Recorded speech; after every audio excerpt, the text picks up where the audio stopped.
So once again, I heartily welcome to Thank you. and our Academy CEO, sir, Chief Executive Officer, Dr. Ramesh sir, and also our Academy Chairperson, Professor Ayappan sir. So I will give one small introduction about Dr. N. Haraprasad sir. Dr. Haraprasad and is a self-motivated achiever and a PhD in biotechnology from University of Mysore. He has 28 years professional experience in teaching, research, and administration by incorporating research goals through academics with sustainable and organizational partnerships between different organizations. He is professor in the Department of Biotechnology at JSS Science and Technology, University of Mysore. His subject experts gives in a is to fill in classes and troubleshoot any objective driven assessments.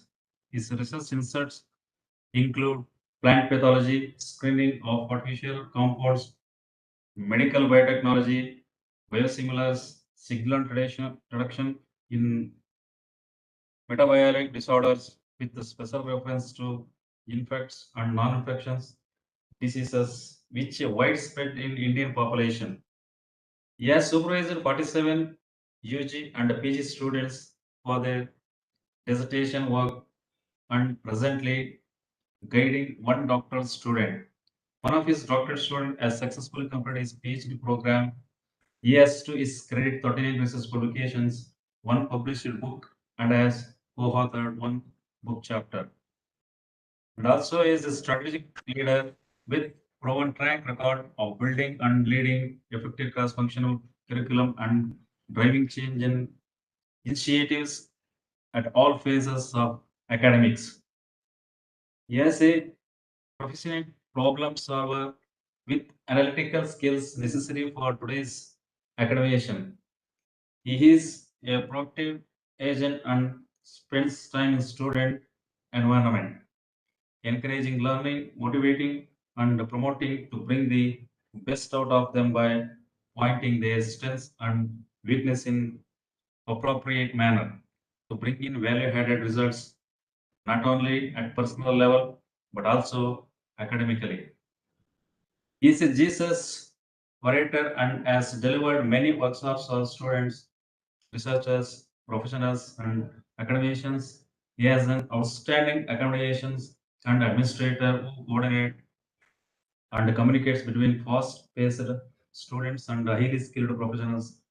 He has traveled abroad on scientific assignments on several occasions. He has served as an active member of several academic and professional committees within and outside the university. In his stint of 2 decades at JSS Science and Technology University, he has planned and coordinated more than 198 programs, being one of the pioneering members of formation of the university. He has initiated policy development and creation, various guidelines and regulations in accordance with statutory requirements of state and national agencies. He practices studying current best practice and professional developments with utmost detail and have latently worked towards translating it into relevant programmatic actions for sustainable development of organization. He has worked as the first deputy registrar of JSS Science and Technology University for 5 years and have latestly served the organization. His objective is to be a loving teacher of simple truth to teach, inspire, and empower himself and others. Thank you, sir. Over to you. Thank you, Mr. Degoda. It was a pleasure associating with your organization, which is spreading knowledge and science specifically to the young minds.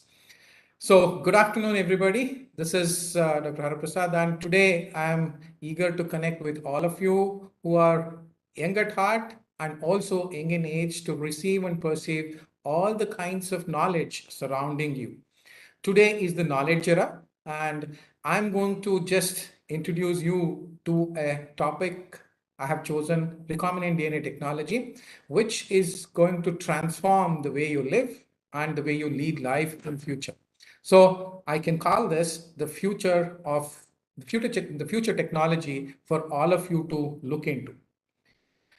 A brief about what exactly I'm going to talk about is I'm going to introduce the topic, learn about discovery of recombinant DNA technology, what all events led to this technology, and what is the process of recombinant DNA technology, and finally, what you are interested in, that is applications of this technology. So before I start, I would like all of you to understand and realize this statement. This is an anonymous statement. I picked it up. Very interesting and which impressed me also. The past gives us knowledge and experience, and the present gives us the power to change things. Together, of the past and the past and present allows us to envision and shape the future. So our future today I'm dealing with is recombinant DNA technology. To introduce you to the topic, country-wise, when we consider world-wise, we categorize and identify certain countries as developed countries. So a country which is highly developed is considered to be highly developed if it has the following attributes. That is, breakthrough remedies for major diseases like cardiovascular disease, cancer, viral diseases, killer bacterial diseases, and pandemics. Abundant availability of clothing, food, and drinking water. So sound knowledge and practice of good hygiene, high quality jobs, technologically advanced industries. In all the above areas, one thing which is common is that recombinant DNA technology can make a contribution in all the above areas for attributes of a country to be called as a developed country. Put it in terms. So I've just tried to put it in very simple terms. The application of technology to improve a biological organism, or in other words, the application of technology to modify the biological function of an organism by adding genes from another organism. So we're combining two organisms, preferably picking up the best of the features of one organism and putting it into another and expressing all those features along with the initial or along with the host features also. Before we move on, what exactly is a DNA molecule? DNA molecule is the molecule of life, and it has, in trillions of cells, each cell has 46 human chromosomes, 2 meters of DNA, 3 billion DNA subunits, and approximately 30,000 genes which code for proteins that perform most life functions in us. So what are the skills that has revolutionized the area what we know today as biotechnology? I'm just relating recombinant DNA technology to biotechnology. Here we have ample amplitude of areas which link or provide skills to biotechnology. So among them, recombinant DNA technology is also one. We find PCR technology, we find protein and DNA chips and microarrays, bioinformatics area, chromatography and electrophoresis, the flow cytometry and cell sorting techniques, proteins and nucleotide sequencing. In instrumentation, LCMS and MALDI-TOF, microscopy and imaging. All these recombinant DNAs and molecular antibodies, all these skills in these areas enhance and has revolutionized the biotechnology sector. So what is useful is the recombinant DNA technology today we are talking about. Recombinant DNA technology again is one of the recent advances in biotechnology which was developed by two eminent scientists, Boyer and Cohen, in the year 1974. And further, these two people, that is, these two scientists, Stanley and Cohen, received the Nobel Prize in Medicine in 1986 for his work on discoveries of growth factors.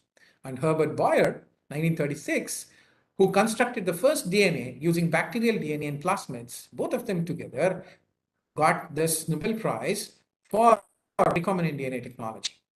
So recombinant DNA technology, abbreviated as rDNA technology, is nothing but recombining the genetic material of different organisms together. In other words, we can say recombinant DNA is a DNA which is constructed using certain laboratory methodologies of genetic recombination, what is popularly called as molecular cloning, transferring selected fragments of DNA to bring together such genetic material from multiple sources in order to create sequences that would not otherwise be found in the genome. Meaning to say, it would not naturally occur, but we are combining many genomes or many genes together to bring in an organism which we prefer to have certain qualities. Recombinant DNA technology only becomes useful in its terms when that artificially created DNA is reproduced, which is known as DNA cloning. Recombinant DNA is possible because DNA molecules, which are the starting materials from all organisms, share the same chemical structure and they differ only in the nucleotide sequence amongst different organisms within the identical overall structure. So, recombinant DNA is the general name for that simple piece of DNA that has been created by the combination of at least two strands of DNA from different sources. Recombinant DNA molecules are also sometimes called as chimeric DNA because they can be made of material from two different species like the mythical chimera, and our DNA technology uses palindromic sequences. You understand, it reads same either ways. So, and leads to the production of what we term as sticky ends and blunt ends. So if we look into how this recombinant DNA technology developed over a period of time, let's go back to 1941, wherein the term genetic engineering was first coined. Later, we see in 1950, Esther Lederberg discovered the lambda phage. And in 1952, the first observation of the modification of viruses by bacteria was observed. And in 1957, first synthesis of DNA in a test tube took place. Later, in 1974, recombinant DNA successfully reproduced in Escherichia coli. Thereby, we understood our capabilities of recombining DNA from various sources, putting it into one strand and making it express and functional. So what is the process of generating this recombinant DNA? Actually, the process includes 6 steps. That is, the first one being isolation of the genetic material from all the sources which you need to recombine. Then it starts with that, having all the DNA together. Then restriction enzyme digestion, which actually cuts, these are scissors which cuts the DNA. Then amplifying using a very indigenous or very important technology called as the polymerase chain reaction. Then ligation of DNA molecules, wherein we have cut the specific sequences, putting it together by ligation. Insertion of recombinant DNA into the host. Once the DNA is ready, you can put it into the host of interest, and then isolation of recombinant cells. That is, once those cells which have received and are capable of expressing the recombinant DNA strands. So the whole process goes like this. What are the steps I said? Isolate the DNA from two sources, as you can see in the picture. The second one, cut both DNAs with the same restriction enzyme. Restriction enzymes are those enzymes capable of excising the DNA into or wherever we want to cut. It will cut in those specific points only in both the DNA coming from two different sources. Then mix the DNAs and they join by base pairing. And then what we do is in the fourth step, add DNA ligase to facilitate sealing of the DNA with the covalent bonds. That is the recombinant DNA plasmid, wherein we call here a gene X has been inserted. Then fifth step is to put the plasmid into the bacterium by transformation, and the bacterial clone carrying many copies of the human gene is found in the cloned bacterium. So the first step to elaborate, that was a pictorial representation giving you a summary of it. How do we understand it further? The first step is what we do in recombinant DNA technology is to isolate those of the desired DNA in its pure form, free from any other macromolecules. Realize here that these DNA is isolated from the whole cell. So we'll have to separate out the DNA only from all the other things in the cell. So since DNA exists within the cell membrane, along with other macromolecules such as RNA, polysaccharides, proteins, and lipids, it actually must be separated, purified, and this purification process involves using certain enzymes such as lysozymes, cellulases, chitinase, ribonucleases, proteins, degrading all the unwanted macromolecules within the cell which we want to isolate DNA from.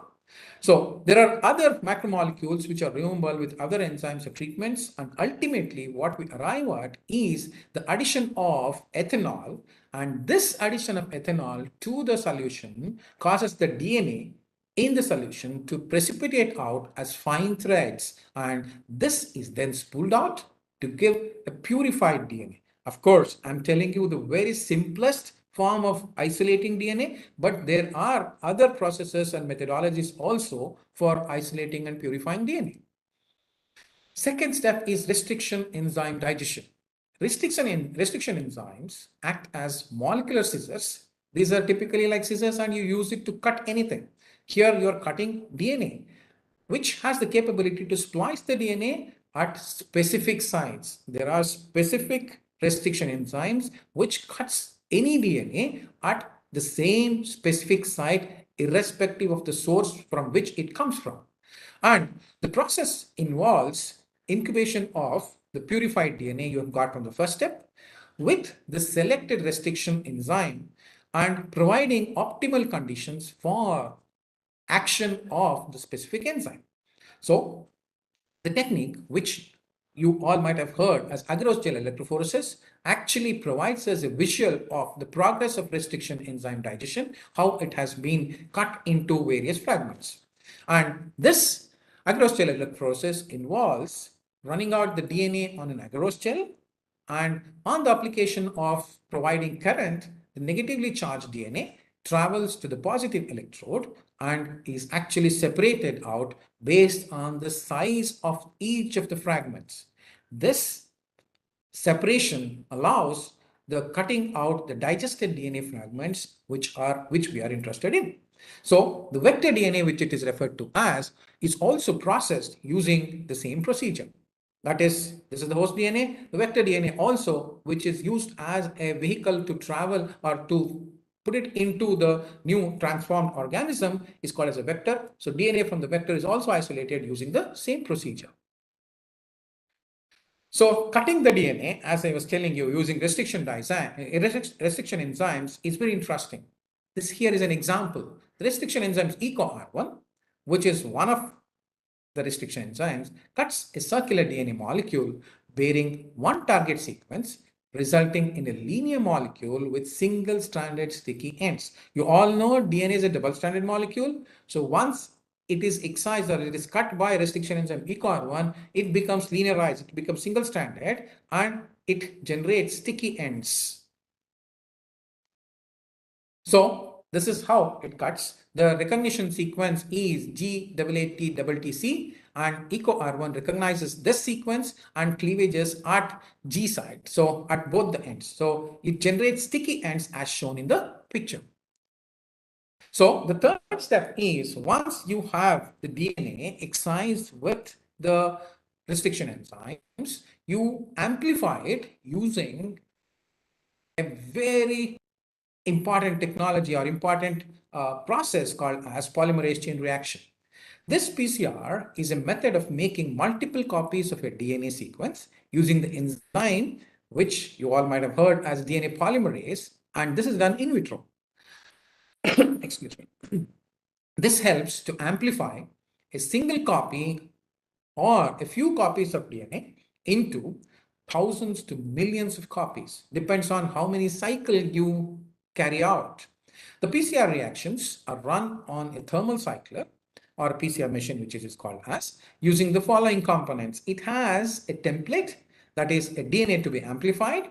You have isolated from the host DNA. Then the primer, which is a small chemically synthesized oligonucleotides that are complementary to the region of the DNA which has been cut. The enzyme DNA polymerase, which facilitates making the copy or synthesizing the DNA. nucleotides which are needed to extend the primers by the enzyme. So the cut fragments of DNA can be amplified using PCR and then brought together, that is ligated with the cut vector. Next, following the fourth step, ligation of DNA molecules happens. Purified DNA and the vector DNA of interest are cut with the same restriction enzyme. This provides us the cut fragment of DNA and the cut vector from that is now open instead of closed in the double-stranded nature. So the process of joining these two species together using the DNA ligase is what we refer to as the ligation process. So we have now back a double-stranded molecule, DNA molecule, which is a hybrid of DNA from two different organisms, the interest molecule and the vector molecule. So in the terminology of genetics, this intermixing of different DNA strands is what is referred to as recombination. Hence, this new hybrid DNA molecule is also, because it is recombined, called as a recombinant molecule, and the technology of generating this recombined molecule of DNA is referred to as the recombinant DNA technology.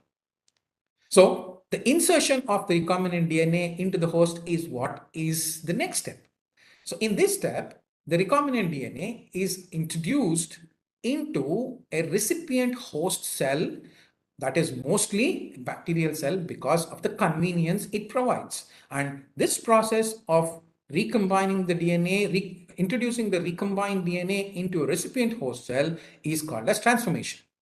The bacterial cells which are used in this process do not accept foreign DNA easily. Therefore, what should be done? It should be made to accept the recombined DNA. They are treated. So for that, they are treated to make them what we refer to as a competent one, a competent cell, that is, which is competent to accept the new DNA which is recombined. And this process, which is used, may be thermal shock. If you give a thermal shock to the cell, it becomes competent and accepts the foreign DNA. Or you can give a calcium ion treatment, or you can introduce it by adopting physical methods called as electroporation, wherein you use electrical charge to actually directly deliver the recombined DNA into the cell. Now, the sixth one, once this recombination process is over, you've already made the recombined DNA, recombinant DNA, put it into the cell. Now, you have to identify which of these cells. You can't go and put it into each and every cell. That also you can do by adopting different technologies. But in general, you don't do that. You actually take it in a whole process. So the last process, the sixth step in generating a recombinant cell is isolation of those cells which have successfully received this recombinant DNA and also established itself within the cell. That is called as the recombinant cell.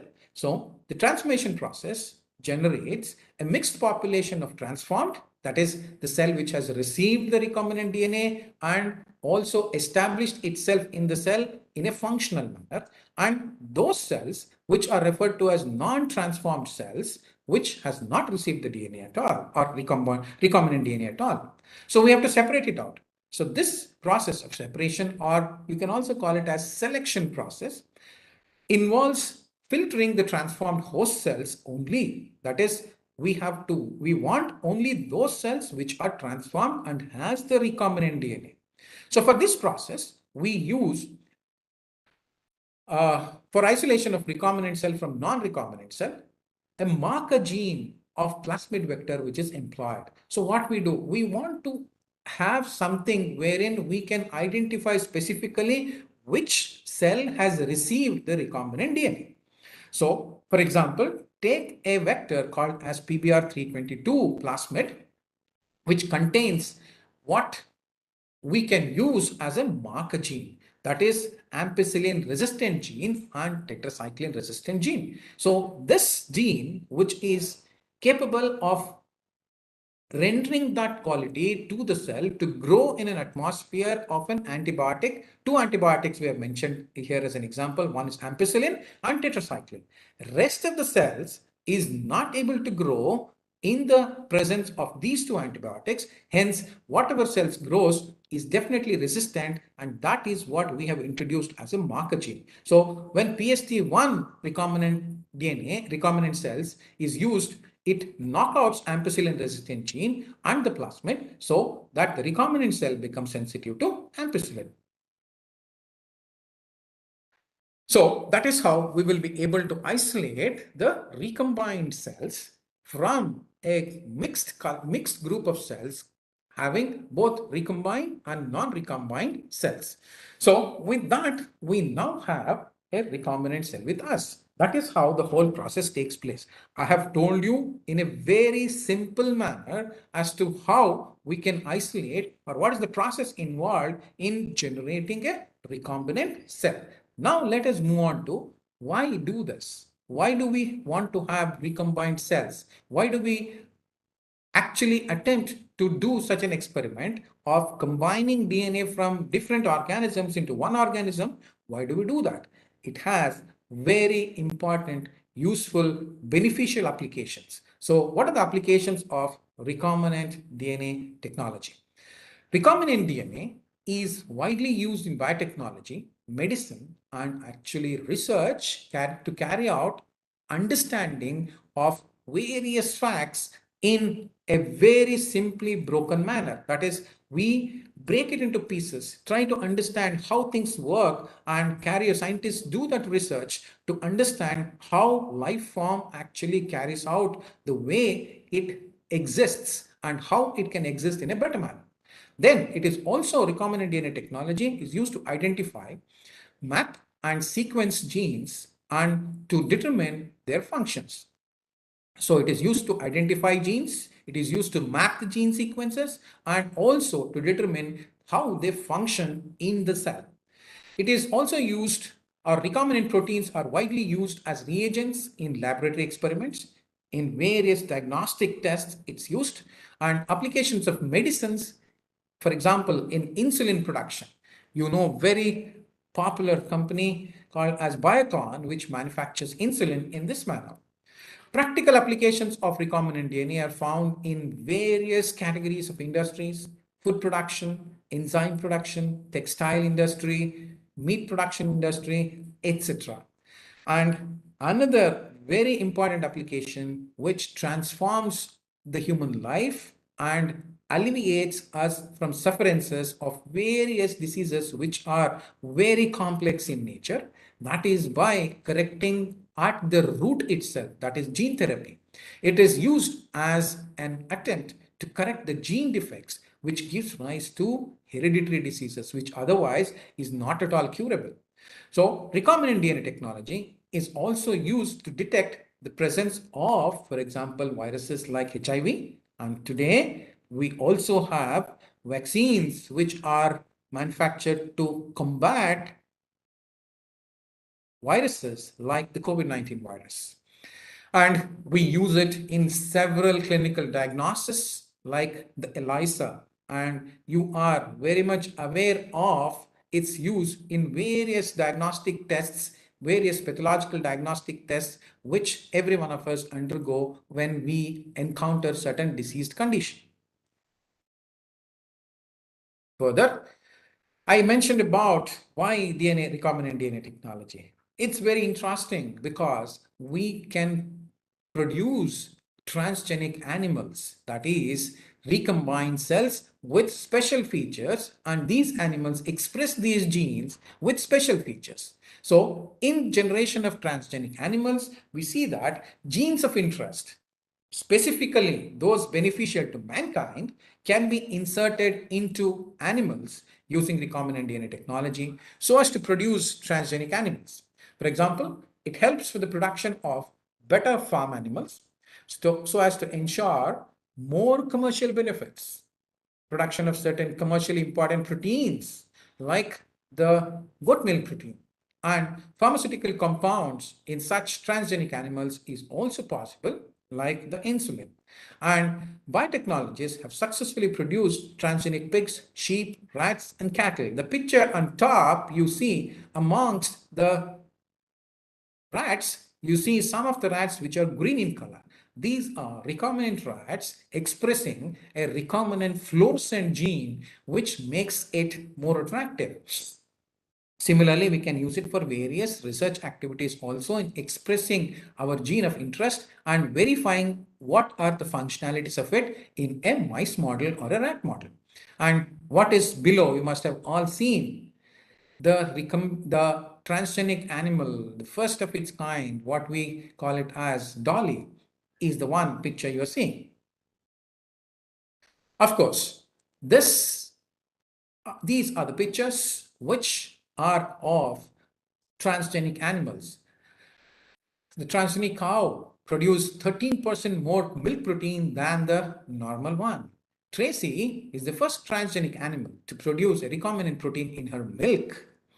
That is a sheep. And fish, which can grow up to 6 times faster than the wild type fish. You can see it in the picture itself. The growth is almost 6 times faster than the original wild type fish.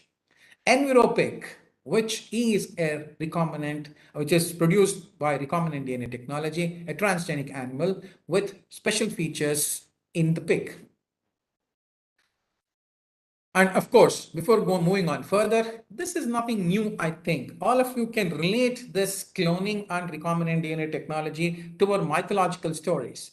You all know how Lord Ganesha came into existence. So the elephant head on a human body is what else? Nothing but the recombinant DNA technology and genetic engineering and cloning. Okay, further, this technology also finds its applications in transgenic plants. So, wherein tools and techniques of genetic engineering are effectively applied to produce what we refer to as transgenic plants like transgenic animals, which are genetically modified for hosting certain features which are beneficial for mankind. So many of these transgenic plants, we have seen that, have been developed with enhanced desirable traits like resistance to herbicides, wherein we can use herbicides to remove all the weeds, but the plants, crop plants which are resistant to herbicides can grow more profusely. Plants which are resistant to insects, wherein insects are pests and destroy the crop plants. So we can generate plants which are resistant to these insects or even viral or bacterial diseases with expression of male sterility, production of commercially important biochemical pharmaceutical compounds.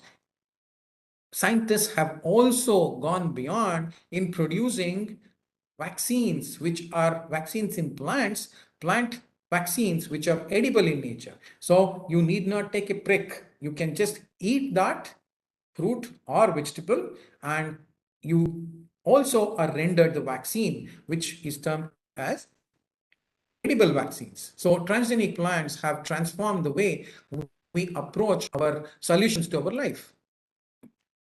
This is one typical example of transgenic plant, the Bt cotton, which we refer to as, which is resistant to the cotton bollworm. This is a pest in the cotton. On the left side, you see a white cloudy field full of high yielding cotton.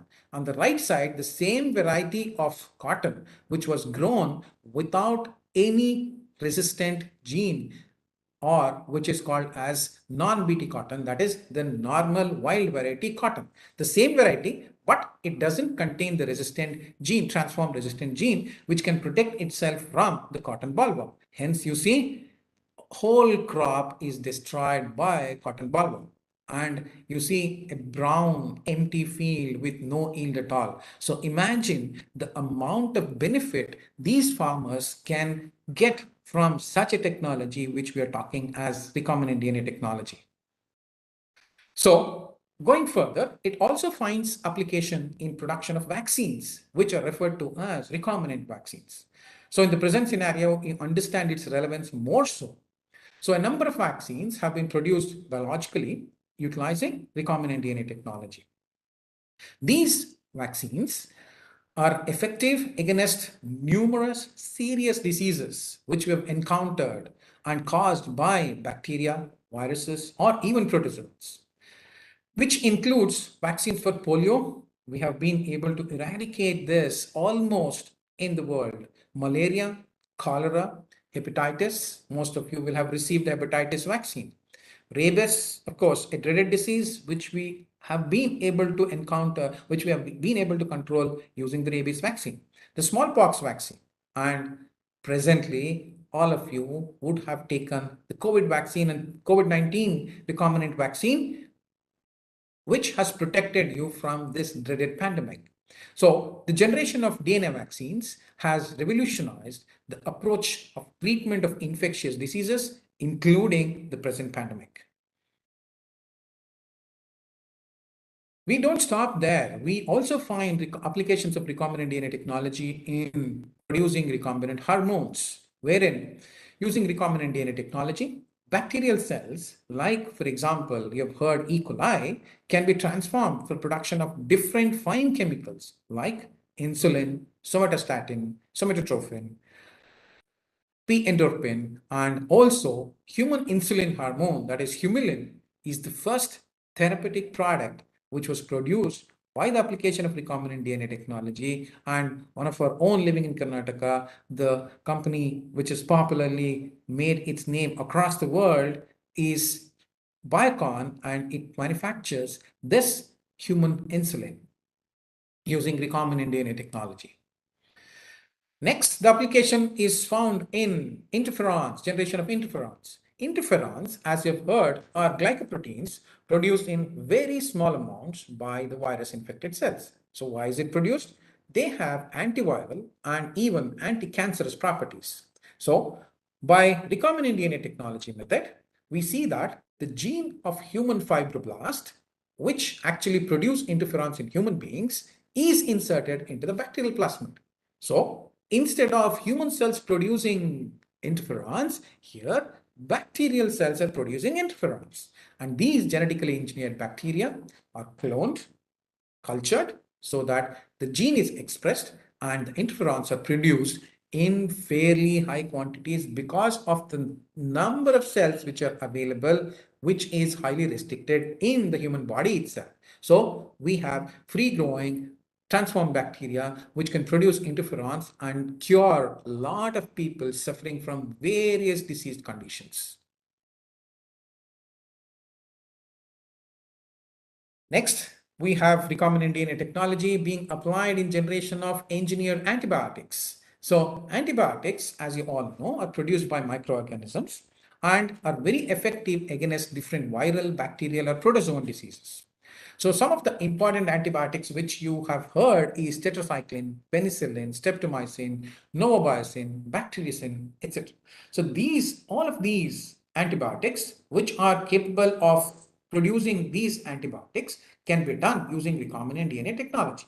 So recombinant DNA technology helps in increasing the production of antibiotics by improving the microbial strains through modification of its genetic characteristics, incorporating the specific sequence of that DNA which is capable of producing these antibiotics. We don't stop there. The application moves on to disease diagnosis and prevention.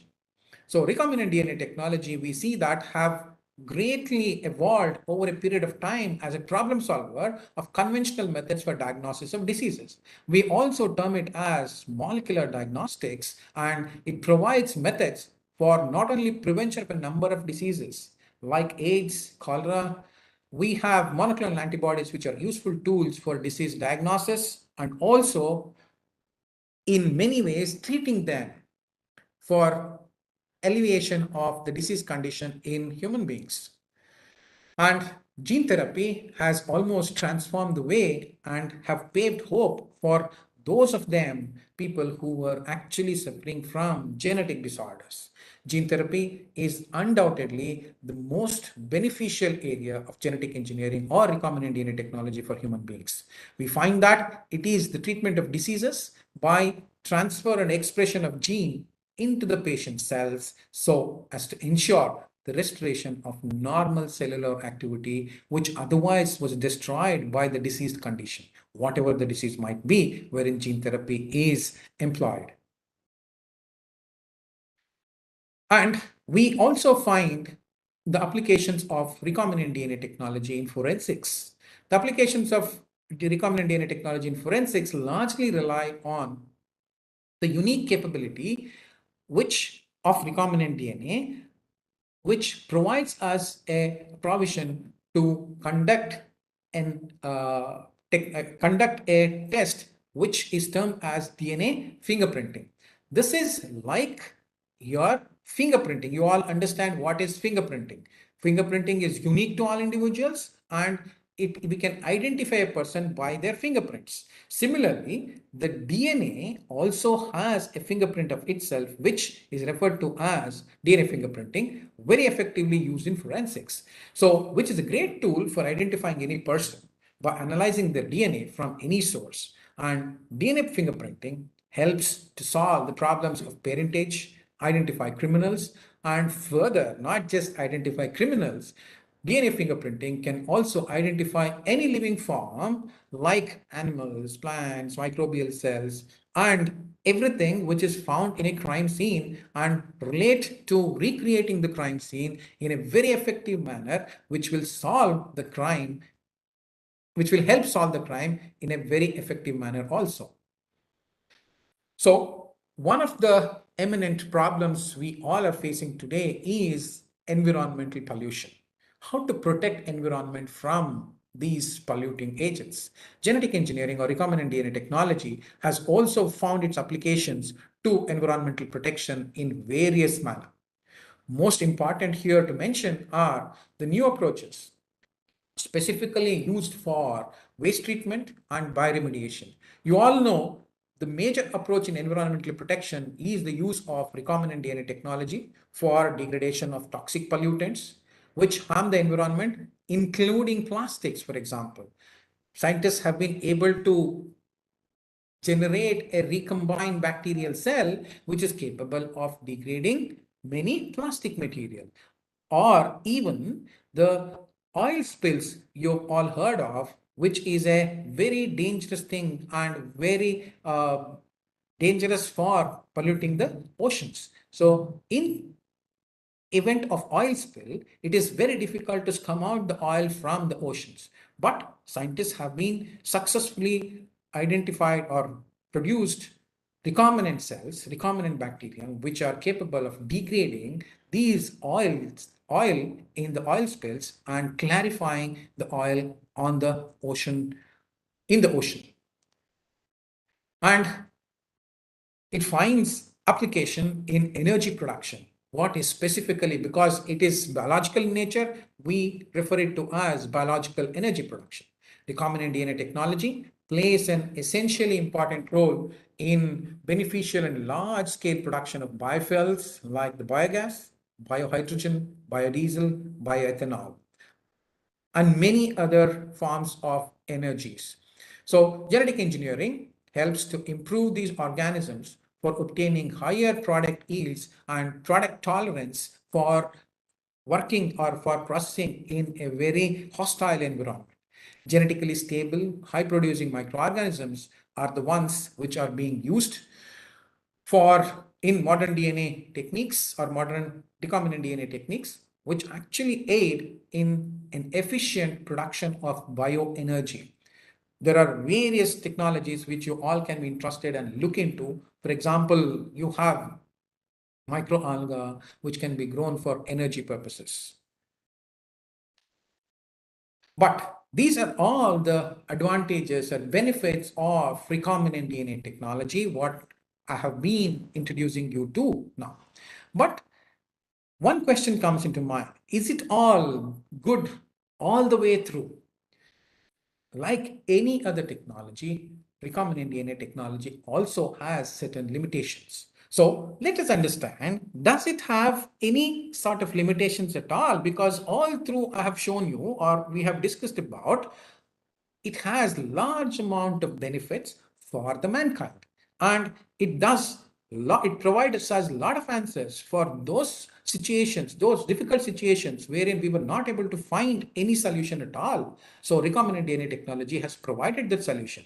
The best example is the present scenario of actually managing and countering the effect of the pandemic. We all have survived owing to various recombinant vaccines which have been produced to protect us from the COVID-19. So, but in spite of all those benefits, it has certain limitations also. The limitation is, we can say not all that a limitation, but we have to consider these. Destruction of native species in the environment that genetically modified species are introduced in. So what really happens if we keep on introducing more and more genetically modified organisms? The natural organism might get destroyed. The native species might get destroyed. That is only a might here. That is, there is a chance. But if managed properly, this limitation can be actually actually this limitation can be eradicated by managing the species which are native to that region without it getting contaminated by the recombined cells or recombinant cells or recombinant organisms. Second one, resilient plants can theoretically give rise to resilient weeds, which can be difficult to control. What we mean here, resilient plants, is plants which have received recombinant DNA, thereby expressing its own specific features of resistance to pests. What if these features are transferred onto what we call as weeds? The weeds will become resistant and they will grow much faster than the beneficial crops. So that is one limitation which we have to think of. The cross-contamination migration of proprietary DNA between organisms is one other limitation. And we also see that recombined organisms contaminating the natural environment by its presence of only having recombinant organisms in the world with specific features attributing it to a capability of existence or capability of resisting certain diseases. So can that lead to catastrophe or a ill kind of situation? The recombinant organisms are population of clones vulnerable to exact same ways. That's what happened with the recombinant animal sheep, which the scientists produced. That is, a recombinant organism is vulnerable to a particular disease, and it all the recombinant animals generated are susceptible to that particular disease, all of them. So a single disease or a pest can totally wipe out the entire population of recombinant animals very quickly because they are susceptible to that particular disease, and one disease can eradicate all of them. So that is one other limitation. So another very important limitation we'll all have to think about is that this technology has the capability in creating a superbug. So if we are all talking about generating organisms or microorganisms which have the capability to alleviate certain diseases, which can alleviate certain problems which we are facing already. But what if the pathogens acquire such qualities and try to develop into a superbug which is resistant for all antibiotics, whatever we use, or any environmental conditions which it can prevail in? So that will be very scary, and generation of a superbug is one other speculation we will have to be cautious about in using recombinant DNA technology in generating recombinant microorganisms or recombinant animals.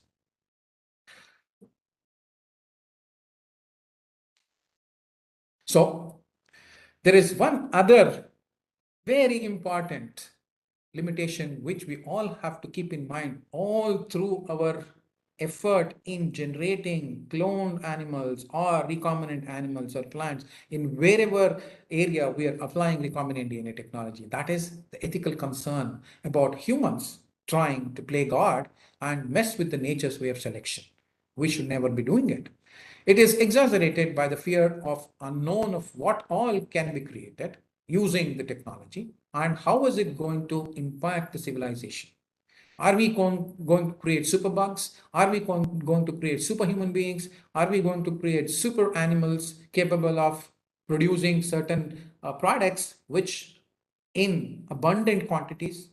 Such a system might lead to people having their genetic information stolen and used without permission. This is another ethical question which all of us, all the people, all the scientists around the world engaged in recombinant DNA technology are concerned about. So it is about stealing one's identity, and that should never be done. We should all be cautious about this doesn't happen. So I hope I have introduced you to the concept of recombinant DNA technology and how the technology has transformed the way we live today and what is our future going to be. So welcome to the future of recombinant DNA technology, providing us solutions for various problems we are facing in the present day world. But at the same time, I have also mentioned certain limitations which we all have to be cautious all our in our journey through this recombinant DNA technology and see that the limitations doesn't take over the benefits of what this technology is providing us. So judicious utilization of this very powerful technology is what will make mankind live a better life in the future. Thank you.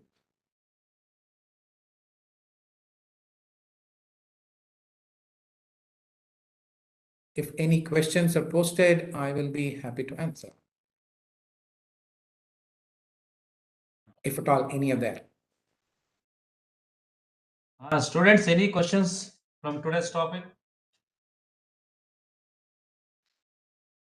ಯಾರಾದ್ರೂ questions ಇದ್ರೆ sir ಇದಾರೆ direct ಗೆ ಅವರನ್ನ ಕೇಳಿ ಉತ್ತರಗಳನ್ನ ಪಡೆದುಕೊಳ್ಳಿ. So chat box ಅಲ್ಲೂ ಒಂದ್ ನಿಮಿಷ ಸರ್ ಚೆಕ್ ಮಾಡ್ತೀನಿ. ಚಾಟ್ ಬಾಕ್ಸ್ ಯಾವುದೇ ತರದ ಕ್ವಶನ್ಸ್ ಬಂದಿಲ್ಲ. ಸರ್.